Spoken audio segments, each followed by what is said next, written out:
കുട്ടികളുടെ social media അഡിക്ഷന് പൂട്ടിട്ട് സർക്കാർ. കുട്ടികളുടെ മാനസികാരോഗ്യത്തിന് കാര്യമായ പ്രശ്നങ്ങൾ പലയിടത്തും റിപ്പോർട്ട് ചെയ്യുന്ന സാഹചര്യത്തിൽ കൂടിയാണ് ഈ നടപടി. സന്തോഷത്തിൽ രക്ഷിതാക്കൾ. കുട്ടികളിലെ സോഷ്യൽ മീഡിയ ഉപയോഗം രക്ഷിതാക്കളെ വലയ്ക്കുന്ന വലിയൊരു പ്രതിസന്ധിയാണ്. ഇതുമൂലം പലവിധ പ്രശ്നങ്ങൾ വീടുകളിൽ സംഭവിക്കാറുണ്ട്. ചില സാഹചര്യങ്ങളിൽ കുഞ്ഞുങ്ങൾ ജീവനൊടുക്കുന്ന ഘട്ടം പോലും പലയിടത്തും ഉണ്ടായിട്ടുണ്ട്. ഇതിന് പിന്നാലെയാണ് 15 വയസ്സിന് താഴെയുള്ള കുട്ടികൾക്ക് സോഷ്യൽ മീഡിയ നിരോധിച്ചുകൊണ്ട് ഓസ്ട്രേലിയയ്ക്ക് പിന്നാലെ ഗ്രീസും ഇപ്പോൾ രംഗത്ത് വന്നിരിക്കുന്നത്. 2027 ജനുവരി 1 മുതൽ ഈ നിയമം പ്രാബല്യത്തിൽ വരുമെന്നാണ് അറിയിപ്പ്. കുട്ടികളിൽ വർദ്ധിച്ചുവരുന്ന മാനസിക സമ്മർദ്ദം, ഉറക്കക്കുറവ്, സോഷ്യൽ മീഡിയ അഡിക്ഷൻ തുടങ്ങിയവ ചൂണ്ടിക്കാട്ടിയാണ് ഈ നടപടി. ഇതേറെ ബുദ്ധിമുട്ടുള്ളതാണെങ്കിലും അനിവാര്യമായ നടപടിയെന്നാണ് ഇതിനോട് ഗ്രീസ് പ്രധാനമന്ത്രി പ്രതികരിച്ചിരിക്കുന്നത്. സാങ്കേതിക വിദ്യയിൽ നിന്നും കുട്ടികളെ അകറ്റുകയല്ല തങ്ങളുടെ ലക്ഷ്യം. അറിവിന് പ്രചോദനമാണെങ്കിലും കുട്ടികൾ ഏറെ സമയം സ്ക്രീനിന് മുന്നിൽ ചിലവഴിക്കുന്നത് മാനസിക സംഘർഷം വർദ്ധിപ്പിക്കുമെന്നാണ് പഠനങ്ങൾ വ്യക്തമാക്കുന്നത്. മൊബൈൽ ഫോൺ സ്ക്രീനുകളിലേക്ക് കുട്ടികൾ ഏറെ നേരം നോക്കുന്നത് കുട്ടികളുടെ മനസ്സിൻ്റെ വിശ്രമമില്ലാതാക്കുന്നു.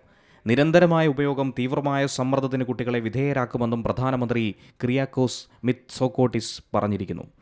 300 അംഗങ്ങളുള്ള പാർലമെന്റ് ഈ നിയമം പാസ്സാക്കുമെന്നാണ് സർക്കാർ പ്രതീക്ഷിക്കുന്നത്. അങ്ങനെയെങ്കിൽ യൂറോപ്പിൽ ഇത്തരത്തിലൊരു നിയമം നടപ്പിലാക്കുന്ന ആദ്യ രാജ്യമായിരിക്കും ഗ്രീസ്. കഴിഞ്ഞ വർഷം സ്കൂളുകളിൽ മൊബൈൽ ഫോണുകൾ നിരോധിക്കുകയും മാതാപിതാക്കൾക്കായി നിയന്ത്രണ സംവിധാനങ്ങൾ അവതരിപ്പിക്കുകയും ചെയ്തിരുന്നു. സൈബർ ബുള്ളിയിങ്, സോഷ്യൽ മീഡിയ ആപ്പുകളോടുള്ള അഡിക്ഷൻ തുടങ്ങിയ പ്രശ്നങ്ങൾ ചൂണ്ടിക്കാട്ടി മാതാപിതാക്കൾ നൽകിയ പരാതികളാണ് ഈ നടപടിക്ക് പിന്നിൽ. ഗ്രീസിലെ 80% രക്ഷിതാക്കളും ഈ തീരുമാനത്തെ അനുകൂലിക്കുന്നു എന്നാണ് ഫെബ്രുവരിയിൽ നടന്ന സർവേ ഫലങ്ങൾ സൂചിപ്പിക്കുന്നത്. സ്കൂളുകളിൽ മൊബൈൽ ഫോൺ ഉപയോഗിക്കുന്നതിന് ഗ്രീസ് നേരത്തെ നിരോധനം ഏർപ്പെടുത്തിയിരുന്നു. ഇതിനു മുൻപ് ഫ്രാൻസും സമാനമായ നിയമ നടപടികൾ ആരംഭിച്ചിരുന്നു.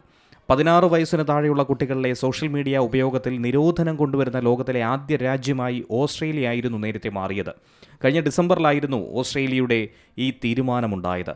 16 വയസ്സിന് താഴെയുള്ള 4.7 ദശലക്ഷത്തിലധികം അക്കൗണ്ടുകൾ ബ്ലോക്ക് ചെയ്തതും ഏറെ ശ്രദ്ധേയമായ നടപടിയായിരുന്നു. ടിക്ടോക്ക്, യൂട്യൂബ്, ഇൻസ്റ്റഗ്രാം, ഫേസ്ബുക്ക് എന്നിവ ഉൾപ്പെടെയുള്ള പ്ലാറ്റ്ഫോമുകളിലേക്കുള്ള ആക്സസ് ആണ് ഓസ്ട്രേലിയ നിയമപരമായി തടഞ്ഞത്. ഓസ്ട്രേലിയ കൂടാതെ സ്പെയിൻ, മലേഷ്യ, ഡെൻമാർക്ക്, പോളണ്ട് തുടങ്ങിയ രാജ്യങ്ങളിലും സമാന നിയമങ്ങൾ പരിഗണിക്കുന്നുണ്ട്. യൂറോപ്യൻ യൂണിയൻ തലത്തിൽ ഏകീകൃതമായ പ്രായ പരിശോധനാ സംവിധാനം എന്തായിരുന്നാലും 2027 നടപ്പിലാക്കുമെന്നാണ് ഗ്രീസ് പ്രധാനമന്ത്രി കൂടി ആവശ്യപ്പെട്ടിരിക്കുന്നത്.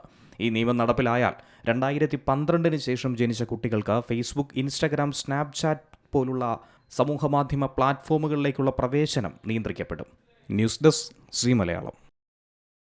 ഏറ്റവും പുതിയ വാർത്തകളും വിശേഷങ്ങളും വിരൽത്തുമ്പിലറിയാൻ സീ മലയാളം ന്യൂസ് എല്ലാ ഡിജിറ്റൽ പ്ലാറ്റ്ഫോമുകളിലും ലഭ്യം.